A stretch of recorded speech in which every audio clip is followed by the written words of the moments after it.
Hola, buenas noches. El Ateneo del Club Universitario de Buenos Aires tiene el agrado de presentar la conferencia de Claudio Ratier, Beethoven y su novena sinfonía, a 200 años de la novena de Ludwig van Beethoven. Claudio Ratier, musicógrafo, periodista, divulgador, editor y gestor especializado en el género operístico.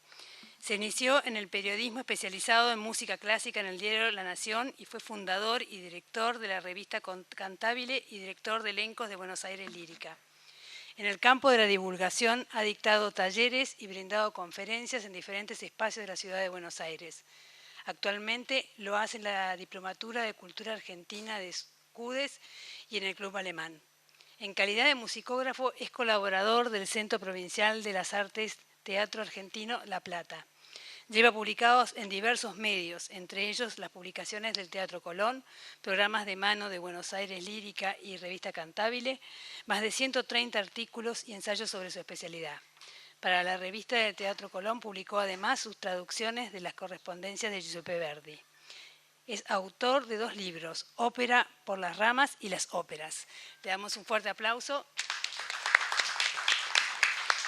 Y les pedimos por favor a todos que apaguen los celulares. Muchas gracias. Muy bien, gracias por la presentación. Es un gusto estar aquí con ustedes. Gracias por la confianza depositada por Cuba en mí, dado que esta es la primera vez que estoy en este espacio. Y bueno, por las dudas pido disculpas, tengo una leve disfonía producto de la amplitud térmica que se le va a hacer. Bueno, esta conferencia fue encargada por el club porque, como leen y como acaba de comentar la presentación, son los 200 años que se cumplen el 7 de mayo de la novena de Ludwig van Beethoven. Bueno, no sé si es necesario subrayar que es la cumbre del género sinfónico.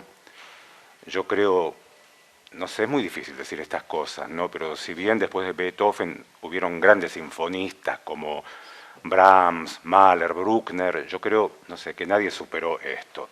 En fin, es una cuestión personal. En este tiempo que tenemos, y antes de pasar a algunos ejemplos musicales, vamos a tratar de sintetizar qué es una sinfonía, algo sobre Beethoven y cómo él se va desarrollando en el género sinfónico hasta arribar a la novena.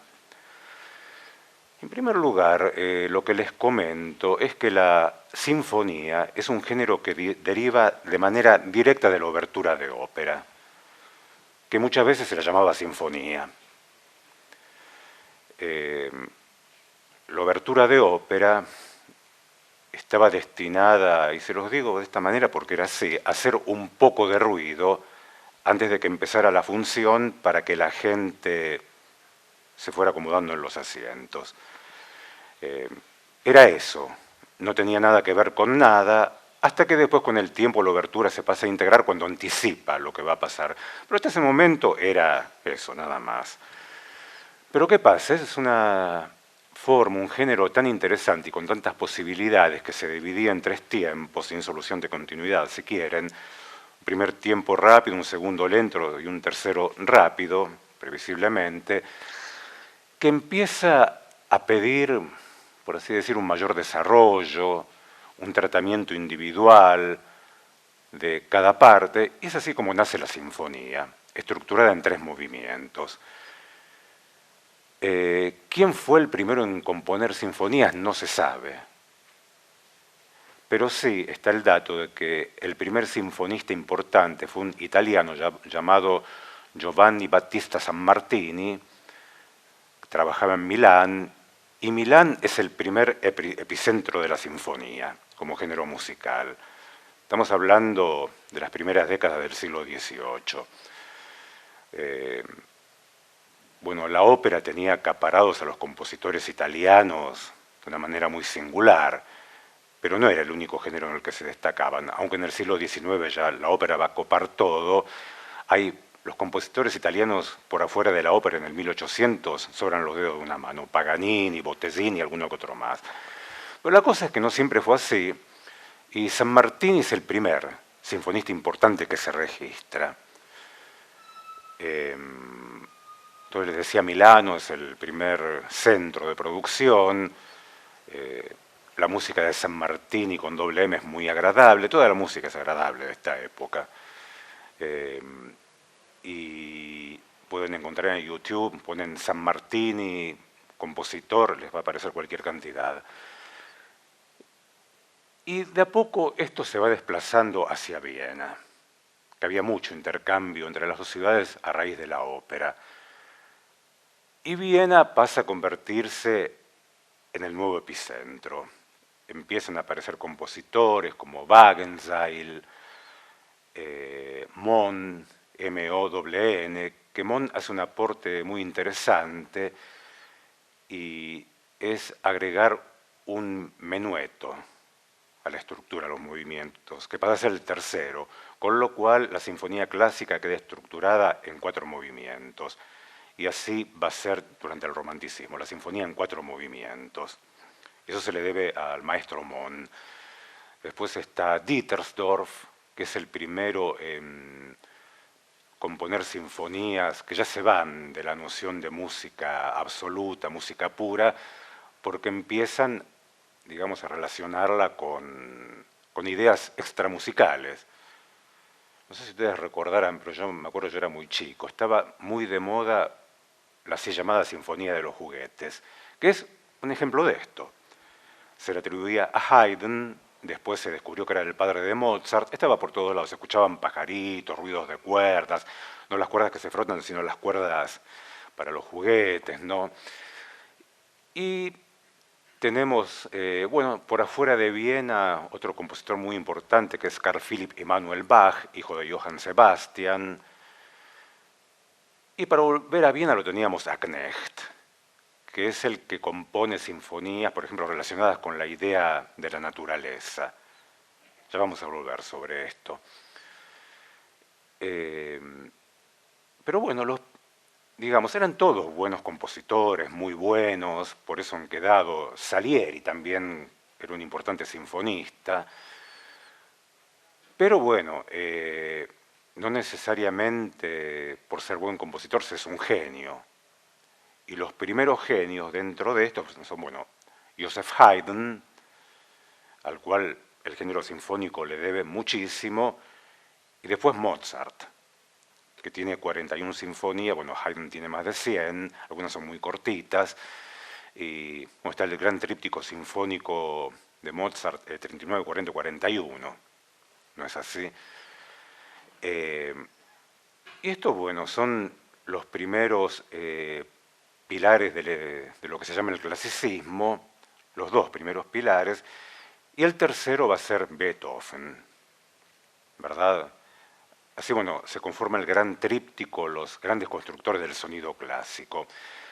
Que el clasicismo, bueno, es algo que vemos, una tendencia muy fuerte que la vemos en la pintura, en la literatura, que toma como modelo a la Grecia clásica, con su austeridad, la perfección de las formas. Esto va a tener su réplica en la música, y es algo muy importante, porque es un momento en el cual se organizan los géneros, las formas, bueno, siempre con la forma sonata, no es así con el primer tema, después el segundo tema, la reexposición del primero, esto va a estar omnipresente. Pero es en el clasicismo, donde les decía, bueno, se establece la sinfonía en 4 movimientos, el cuarteto para cuerdas que tanto le debe a Haydn, el concierto para un instrumento y orquesta, la sonata para un instrumento y piano, la sonata para piano solo, todas formas que se asientan en el clasicismo y que después van a continuar con el romanticismo. Ahora, el romanticismo, con el antecedente del Sturm und Drang en Alemania, va a poner el centro en lo emocional, en lo pasional. Y ahora, bueno, para hablar un poco de Beethoven, como para intentar conocerlo, es un compositor que nace en la ciudad de Bonn. Beethoven es un apellido alemán, de origen, no, perdón, de apellido holandés, por más que haya nacido en Alemania, y en holandés significa algo así como huerto de rabanitos, una cosa así por el estilo, que la gente ni se lo imagina. Bueno, así como list en húngaro significa harina. ¿verdad? Bueno, el padre de Beethoven era un tabernero borracho que había intentado ser músico alguna vez y al ver que su hijo tenía condiciones como que lo obliga a estudiar. Porque si el músico en esa época tenía éxito, era un buen negocio para la familia, digamos las cosas pragmáticamente como son. Y él crece en la ciudad de Búnker, una ciudad muy particular. El electorado de Colonia eran súbditos del imperio, el Sacro Imperio Romano Germánico, con capital en Viena, Imperio Habsburgo. Era una ciudad donde se cultivaba mucho lo humanístico. Estaba muy presente la masonería, después cuando la masonería es proscripta, bueno, crean la sociedad de lectura, que era lo mismo con otro nombre, y estaban muy en boga las ideas del iluminismo, y en esa atmósfera humanística crece Beethoven. Él tiene un maestro de música, el maestro Neffe, que le inculca mucho todas estas cosas que aprenden enseguida, a su vez que le enseñaba el arte musical. Beethoven no tarda en revelarse como un extraordinario pianista. Y él en un momento decide anotarse en la facultad para enriquecerse en cuanto a lo humanístico, lo filosófico, lo literario, pero deja al poco tiempo y él continúa su formación por este lado desde el punto de vista autodidacta y bajo la tutela de este maestro Neffe, cuyas enseñanzas iban más allá de lo musical. Y se va convirtiendo en un artista, un compositor con un gran sentido de lo moral, la importancia de lo moral en la formación del hombre, y esto está reflejado en su obra, y en la novena ante todo. La cosa es que él en un momento, con el apoyo de las autoridades de Colonia, decide ir a Viena a estudiar con Mozart. No puede estudiar con Mozart porque primero Mozart tenía poco tiempo y él tiene que abandonar Viena por razones de salud de la madre que estaba enferma. Pero cuentan que Beethoven, que sabía improvisar extraordinariamente en el piano, lo deja asombrado a Mozart con su habilidad con el instrumento. Pero bueno, la relación maestro-discípulo no puede ser. Hasta que al poco tiempo regresa y pasa a ser discípulo de Joseph Haydn, con una relación que no fue de lo mejor, porque él demandaba una atención que parece ser que Haydn no le podía dar. Quizás porque, bueno, Haydn, que fue absolutamente genial y autodidacta, aprendió solo prácticamente todo lo que sabía y miren todo lo que hizo, como que él esperaba mayor iniciativa por parte de Beethoven, y eso no, o sea, él estaba esperando las indicaciones del maestro, con lo cual pasa a tomar lecciones con otro maestro a escondidas de Haydn, hasta que Haydn decide irse a Londres, donde él continúa su brillante carrera. Ya para este momento había sido despedido de la casa de Esterházy, pero bueno, fue longevo y tuvo una carrera extraordinaria. Y después, bueno, Beethoven va con otro maestro, recibe lecciones de Salieri, que Salieri era muy importante, no era, o sea, no tenía la genialidad ni de Haydn, ni de Mozart, ni de Beethoven, pero era un tipo muy importante, que quedó un poco como el villano de la película por la obra de teatro de Peter Schaffer, que es excelente, pero es ficción. No podemos aprender historia escuchando o viendo Amadeus o leyéndola. Es ficción, ¿no? Y bueno, Beethoven ahí en Viena empieza a hacerse conocido como virtuoso del piano. Y en 1800 él presenta su primera sinfonía, absolutamente clásica, que tiene rasgos de originalidad. Por ejemplo, es una sinfonía escrita en do mayor, que digamos, por decir de alguna manera, es la más, por así decir, sencilla de las tonalidades, pero él empieza con un acorde que, si bien la nota básica es un do, por el contexto armónico que tiene está tratado como dominante de fa. Una cosa muy sutil, muy original, y mete un si bemol por ahí que produce una disonancia, que son esos sonidos raros, que con el tiempo se van a ir usando cada vez más.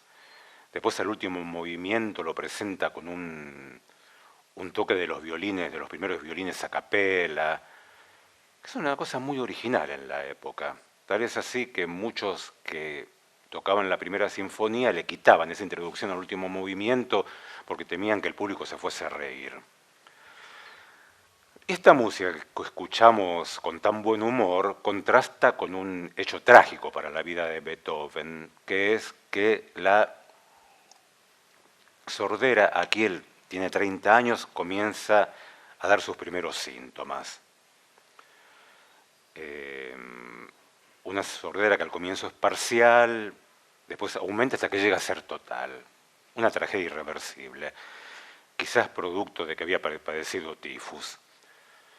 Bueno, a la primera le sucede una nueva sinfonía, también con un espíritu clásico muy exultante, muy buen humor, pero también, o sea, la música es el reino de lo indeterminado. ¿Qué es lo que expresa la música? Es muy subjetivo. Pero es cierto que hay músicas que son exultantes, que nos ponen alegres y otras todo lo contrario. Bueno, si nos atenemos a esta regla general, ninguna de las dos expresa lo que él le estaba pasando por dentro. Y la segunda coincide con el así llamado Testamento de Heiligenstadt, que es este escrito que él dirige a los hermanos y por ende la humanidad, en cuando él se confiesa esta tragedia terrible de quedarse sordo, y que él confiesa hasta la idea del suicidio, que felizmente queda descartada.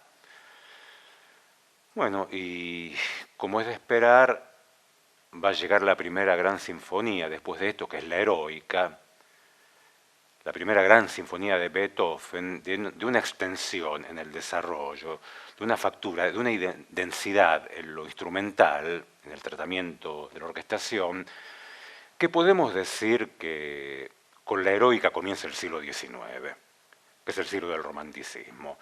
Si bien Beethoven no está considerado un romántico sino un clásico, bueno, la deuda de los románticos con Beethoven va a ser enorme, enorme. Berlioz es un gran beethoveniano, Brahms, cuando escribe su primera sinfonía, escribió 4, en el último movimiento es una cita textual del motivo de la alegría de la Oda de la Novena.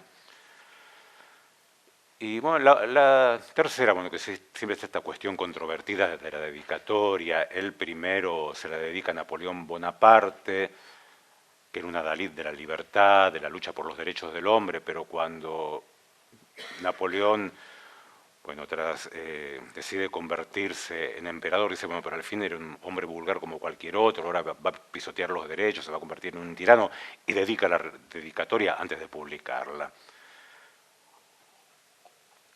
No, luego viene la cuarta, que coincide con ciertas tiranteses en el orden personal. El hermano Karl se casa con una mujer, de nombre Johanna, con la cual él se va a llevar muy mal toda la vida, como que él medio como que tenía peso en cuanto a la vida personal de sus hermanos. El sobrino va a terminar viviendo con él, va a ser una relación espantosa. Pero lo interesante de la cuarta, que está ahí entre la tercera y la quinta previsiblemente, que son grandes, o sea, las dos primeras grandes sinfonías, es que, según cierta óptica, es un retroceso hacia el más puro clasicismo. Ahora, ¿esto es peyorativo? Yo creo que no. Es muy difícil vislumbrar los procesos creativos, es imposible saber qué había dentro de la cabeza de Beethoven, pero indudablemente todos estos ir y venir, estas aparentes marchas atrás, forma parte de una dinámica, porque si ir con la tercera tiene un punto y después vuelve hacia atrás con la cuarta, hacia un clasicismo más puro, bueno, después con la quinta va a ir más hacia adelante. Digamos, es una obra que supera a la heroica, y hay una cuestión que les quiero resaltar. Yo no me voy a poner a canturrear, ustedes seguramente conocen el inicio, pero vamos a repasarlo, son 2 compases nada más.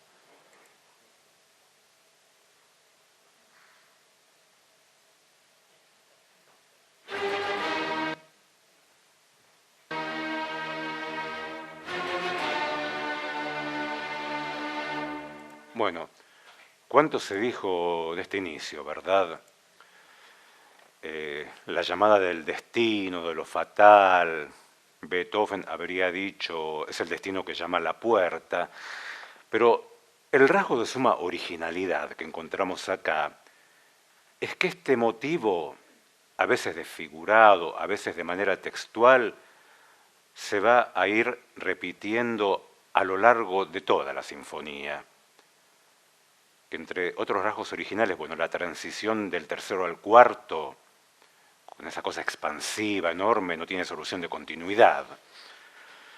Ustedes habrán escuchado hablar alguna vez de Ernst Theodor Amadeus Hoffmann, bueno, ante todo un gran escritor alemán romántico de lo que es el género fantástico, con una imagen en parte distorsionada, digamos, del escritor romántico arrebatado y perdido en el alcohol, que mucho de esto se le debe a la ópera de Offenbach, los cuentos de Hoffmann, que es, digamos, la parte más decadente de Hoffmann sobre el final, pero fue una de las grandes mentes del romanticismo, también fue compositor, crítico literario y musicólogo. Ya en este momento la musicología estaba instalada en Alemania, comienza en 1802 cuando Forkel publica una biografía de Bach, que es el arranque de la musicología como disciplina, y uno de los artículos más célebres de Hoffmann es el que le dedica la novena de Beethoven, donde él dice que, o sea, destaca la importancia de la música pura, dice que la expresión más perfecta, más acabada de la música pura es la sinfonía y que el maestro del género es Beethoven. Y algo que les cuento, durante la Segunda Guerra Mundial, época del Tercer Reich, el nazismo se quiere apropiar de Beethoven y no les sale, por lo que es la universalidad de este genio. Y una cosa que yo no la sabía, me enteré hace poco, que la figuración de este motivo del destino en código Morse es la B corta. Los aliados no se cansaban de transmitir la quinta, porque es esto, o sea, es la B de la victoria aliada, o sea que se la refregaban bajo otra lectura y en la cara a los alemanes. Bien, después de esto, ya nos vamos a acercar a la novena, va a venir la sexta, la pastoral, que, digamos, es una sinfonía que plantea 2 cuestiones, ¿no? Bueno, por un lado se aparta de esta idea de la música pura porque tiene un programa. O sea, nos está contando, bueno, nos habla de los campesinos alegres, los sentimientos que despiertan al llegar al campo, cuando uno llega al campo, después, bueno, el baile de los campesinos, la tormenta, los campesinos que agradecen al Creador, luego pues, se acabaron los truenos, rayos y centellas. Y todo esto es descriptivo, está indicado en el programa porque cada movimiento dice de qué se trata. A su vez, esto a Beethoven mucho no lo convencía, decía, bueno, es una cosa, la asociación tiene que venir de manera libre. Y digo una contradicción porque están los nombres de los movimientos que nos hablan de esto. Por otro lado, cuando aparecen los pajaritos, el flautín, que es el ruiseñor, el oboe, que es la codorniz, el clarinete, el cucú, que está todo en la partitura, es imposible no pensar en la naturaleza. Cuando uno escucha la tormenta, imposible no asociarlo con otra cosa. Yo creo que, por no hablar de la parte de los pajaritos, cuando Rossini compone la obertura de Guillermo Tell, pasó por aquí, la parte de la tormenta. Eso es una cuestión. Y lo otro es que yo les había nombrado como uno de los primeros sinfonistas del clasicismo, y de paso les digo que entre 1720 y 1810 se compusieron tantas pero tantas sinfonías, muchas naturalmente se han perdido, pero se conserva un total de 12.000 sinfonías. Así. Pero bueno, las que quedan de esas 12.000 son las de los compositores geniales, que son aquellos de los que estamos hablando, pero no, yo les decía, les había nombrado un compositor de estos clásicos, ¿no?, anteriores, de apellido Knecht, que él había compuesto ya una sinfonía que es un retrato de la naturaleza, también con un programa, yo les había dicho, de Dittersdorf, que es el primero en asociar la sinfonía a ideas extramusicales. Y uno escucha la sinfonía de Knecht y es imposible no asociarla con la pastoral de Beethoven, que se remite a ella. Pero aquí les digo algo, ¿no?, que muchas veces no importa quién cantó primero, por así decir, porque hay ideas que no pertenecen a nadie, simplemente son ideas. Y lo que es digno de ser tenido en cuenta es que, bueno, cómo ha funcionado la idea. Y bueno, Beethoven la hizo funcionar mucho mejor que Knecht. ¿No es así? Bueno, después va a venir la séptima, que es una sinfonía con un musicólogo muy conocido norteamericano de apellido Kramer. Decía que como que Beethoven aquí como que resigna la musa melódica. Que es cierto esto, porque es una sinfonía en la cual se destaca mucho el aspecto rítmico. Tenía un gran sentido del ritmo Beethoven, además de lo que era el sentido de la construcción musical, de la armonía. Decía Wagner, que Wagner fue un gran beethoveniano y decide, digamos, dedicarse a la música después de haber estudiado de manera autodidacta las sinfonías de Beethoven, decía que es la apoteosis de la danza. Y esa sí es una obra para bailar. Hay una película que ustedes muchos habrán visto, de Hugo Fregonese, se llama Donde mueren las palabras, con Enrique Muiño, que hacia el final hay una coreografía de Margarita Ballman, que son los dos últimos movimientos de la séptima, que se los ve bailar, el único filmado que hay de ellos, a Basil Tupin, a María Ruanova, está filmado en el Colón. Y un poco, bueno, esto dejó un testimonio visual de esta idea. De paso les digo, no se los dije, que hay un rasgo muy particular, tanto en la Sinfonía de la Naturaleza de Knecht como en la Pastoral, que se aparta de la estructura en 4 movimientos, porque ya son sinfonías en 5, que es un rasgo de originalidad. Luego vamos a tener la octava, que es una sinfonía muy, muy linda, muy simpática, muy optimista, y que también es como un retroceso, porque es un clasicismo neto,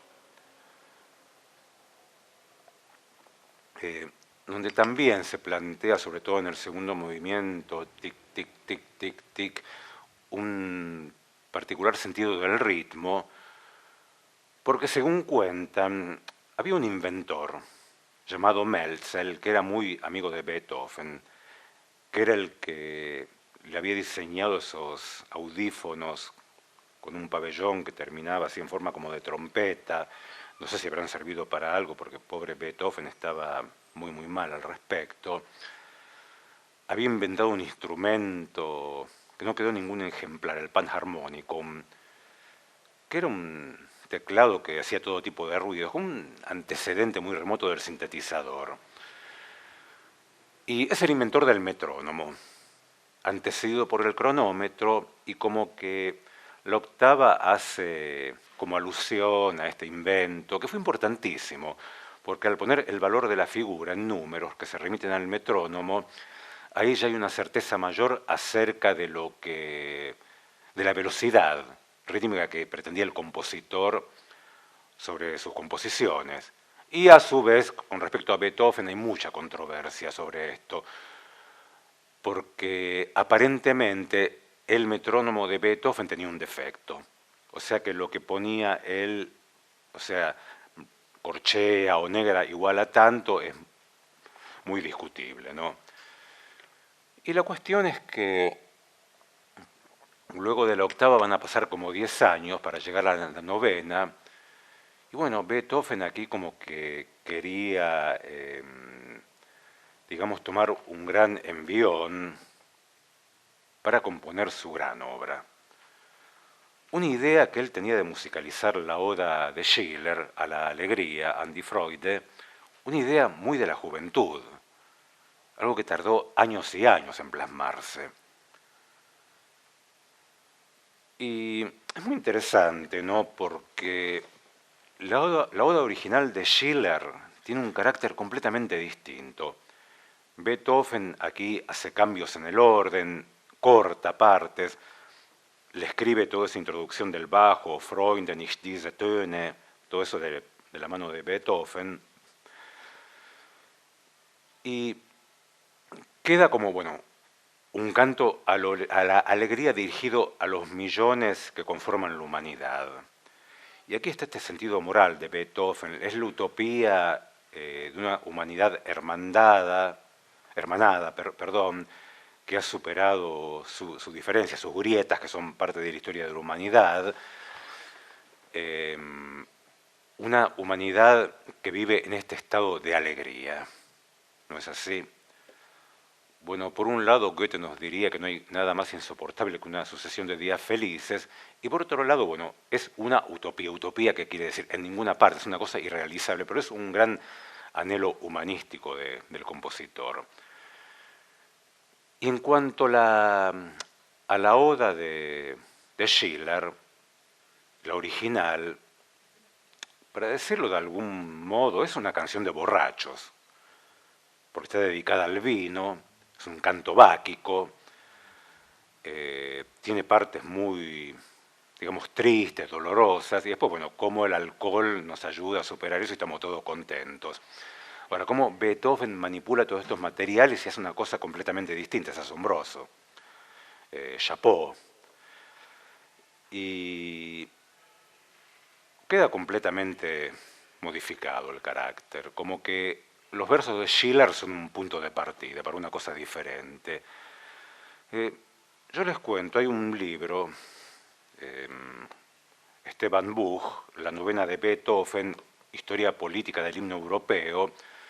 O sea, Buch es un musicólogo argentino que trabaja en la Sorbonne, en París. Bueno, él escribió este libro admirable, porque ustedes sabrán que la novena es un himno europeo, y aquí se da como un oxímoron, porque es un himno sin palabras, una cosa muy contradictoria, porque cuando decían instituirlo, dicen, claro, el original es en alemán, el alemán en la Unión Europea se habla en dos países, nada más, ¿qué hacemos? Entonces deciden omitir la letra. Y el himno queda en un arreglo instrumental de Karajan de 4 minutos sobre el tema de la alegría. Bien, y aquí lo que nos dice, y yo creo que tiene razón, es que los sentimientos de tristeza, dolor, lo negativo quedó para los 3 primeros movimientos, que aún el tercero, el movimiento lento, si bien se vislumbra una esperanza, es una cosa introvertida, melancólica. Inclusive en el comienzo del cuarto, que hay una fanfarria, y después, bueno, los contrabajos que exponen el motivo que después va a repetir el bajo, o Freunde nicht diese Töne, que es esto de la pluma de Beethoven, también hay una cosa así como de carácter sombrío.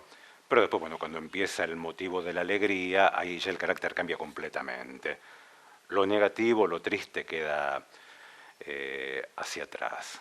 En los 3 primeros, como decía, el comienzo del cuarto. Nosotros vamos a escuchar algo de música, como para redondear este homenaje. Ustedes, para escucharla completa, bueno, muchos la conocerán, la tendrán en sus casas, y si no, bueno, tienen versiones de sobra disponibles en YouTube. Son estas obras que uno no se cansa de escuchar. Vamos a escuchar completo el segundo movimiento, el scherzo, y les voy a decir 2 cosas. Hoffmann, él en uno de sus escritos, dedicado una sinfonía quinta de un compositor Witt, que hoy nadie lo conoce, Friedrich Witt, él plantea una noción que es de la sinfonía como la ópera de los instrumentos. porque él ve en la dinámica, el interactuar de las diferentes secciones para conformar un todo, él ve algo así como un efecto dramático. Una cosa, por supuesto, completamente subjetiva, sumado que él consideraba a Beethoven como el gran exponente de lo que es el género sinfónico, la música pura, y todo este dramatismo que expresa Hofmann, gran beethoveniano, lo podemos apreciar en este segundo movimiento de la novena, que vamos a escuchar una gran intervención de la percusión. Yo alguna vez leí alguna nota aparecida en un diario muy importante, como que cualquiera puede escribir una nota sobre música, diciendo que por primera vez le da un lugar destacado a la percusión. Perdón, hay una sinfonía de Haydn muy anterior que se llama Redoble de tambor. En pleno clasicismo, en el siglo XVIII, estaban de moda las sinfonías turcas, donde escuchamos la intervención del bombo, gran caja, los triángulos, platillos. Pero lo que es cierto es que aquí, con la intervención de los timbales, que tienen un efecto demoledor, bueno, quizás a este instrumento nunca se le había dado esta participación. Escuchamos como choques entre los diferentes momentos, una representación del caos, y procedimientos como la fuga, esto que Bach había convertido en sello propio, que una voz expone un motivo, después se le suma una segunda voz, la primera lo va variando y así, ¿no? Sucesivamente, según la cantidad de voces de la fuga. La fuga es el ejercicio contrapuntístico por excelencia, que sabe componer una fuga, sabe componer música. Y luego el crescendo, lo usa muchísimo. Crescendo no quiere decir más rápido, eso es accelerando. Crescendo es cuando empezamos con una sección de instrumentos, una cosa mínima, y a medida que reexponemos el tema vamos agregando más instrumentos hasta que está presente la orquesta en pleno. Esto lo vamos a escuchar ahora en el segundo movimiento, y elegí una versión, bueno, a mí difícil sacarme de la versión de Bruno Walter, con las orquestas neoyorquinas, la Columbia, la Filarmónica de Nueva York, pero bueno, les traje para verlo la versión de Gardiner, con la Orquesta Revolucionaria y Romántica, que es una orquesta que toca con instrumentos de época, conforme un criterio historicista. Esto que vamos a escuchar sería como se ejecutaba en la época de Beethoven. El primer director fue Michael Umlauf. Si bien Beethoven estaba en el podio ahí también dando indicaciones, todos habían acordado no mirarlo, porque Beethoven no podía escuchar. Entonces, si lo miraban, dar indicaciones, se iban a confundir. El director fue Umlauf. Son instrumentos de época, flautas de madera, cornos naturales, estos cornos que no tienen llaves, hay que hacer todo con el labio, una cosa dificilísima, afinar de esa manera, las cuerdas son de tripa, y van a ver los timbales, no tienen el tamaño de los timbales actuales. Así que ya nomás vamos al segundo movimiento de la novena.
Bien, antes de pasar al segundo, mejor dicho, tercero y último ejemplo musical, que es lo que están esperando, les cuento que la novena, cuando se estrenó, fue un éxito rotundo.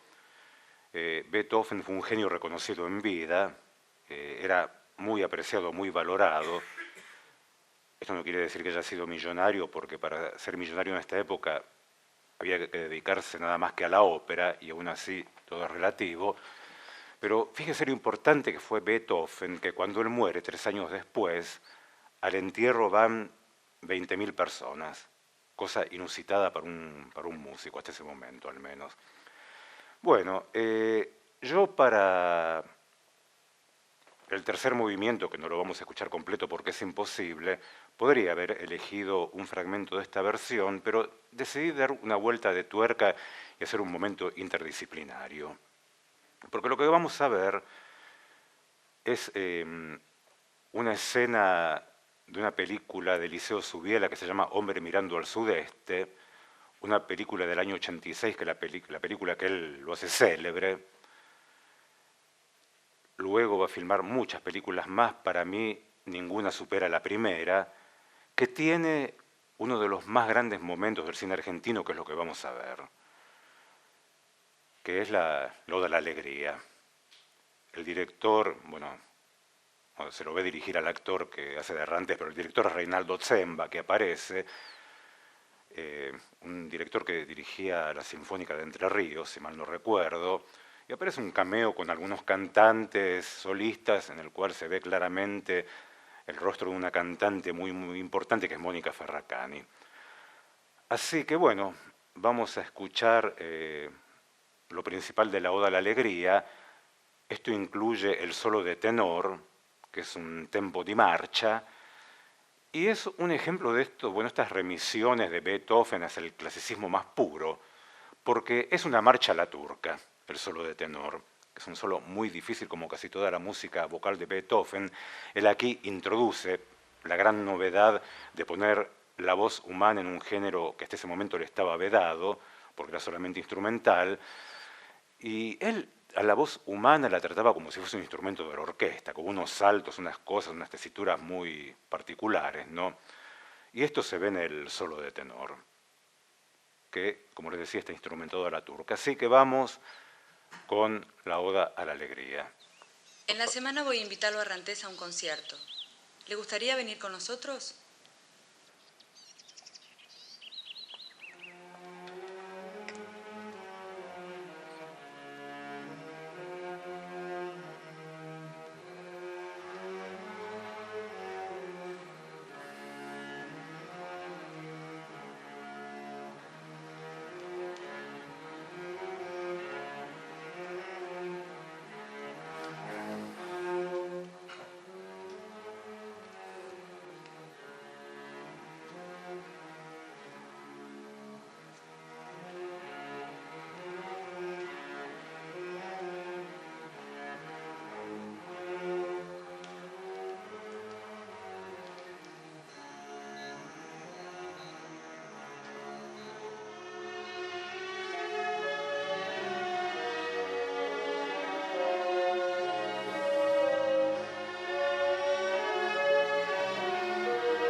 Bien, qué extraordinaria manera de captar el espíritu de la Oda a la Alegría. Bueno, y así concluye esto.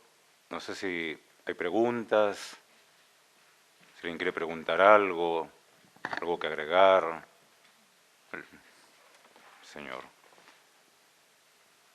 Bueno, primero muchas gracias Por favor. la calidad de la exposición. Es un gran gusto. La pregunta es, ¿en qué momento de su vida creativa Beethoven se queda sordo? Sordo. Sí. A los 30 años, en 1800, cuando compone la primera sinfonía. ¿Cómo componía después? Ah, está bien que me lo pregunte. El músico profesional, y ya en ese momento Beethoven, bueno, empezó en la niñez, tiene los sonidos en la cabeza. Cuando ve una partitura escrita, perdón la redundancia, él sabe perfectamente cómo suena todo, porque hay reglas compositivas, hay maneras de quebrarlas también, sabe cómo suena, sabe de qué se trata, puede componer. Claro, no es lo mismo, porque no se completa, digamos, el proceso porque falta la escucha, que es tremendo eso. Claro.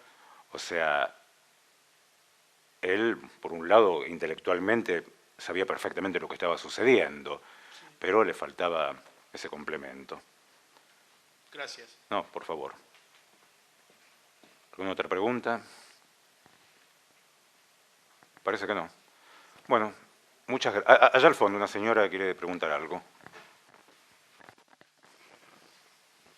Muchas gracias, Analía. Gracias, profesor. No, por Fue un favor. placer escucharlos, su gracias. disertación y toda la ilustración que usted ha hecho con la música y con su palabra.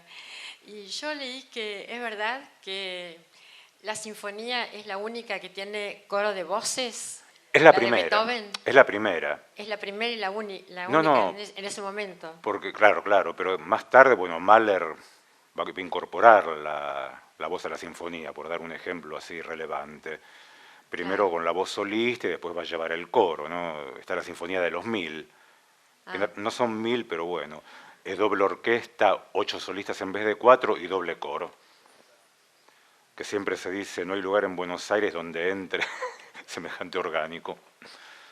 Es el primero en introducir esta novedad. Bueno, muchas gracias. Por favor. Y fue un placer. Gracias. Gracias. Una más. Una más. Hola Claudio, era preguntarte, vos mencionaste en una nota del diario que alguien escribió algo así como que cualquiera escribía sobre crítica musical. ¿Quién era? No recuerdo. No recuerdo, pero no era nadie del mundo musical, si no me acordaría.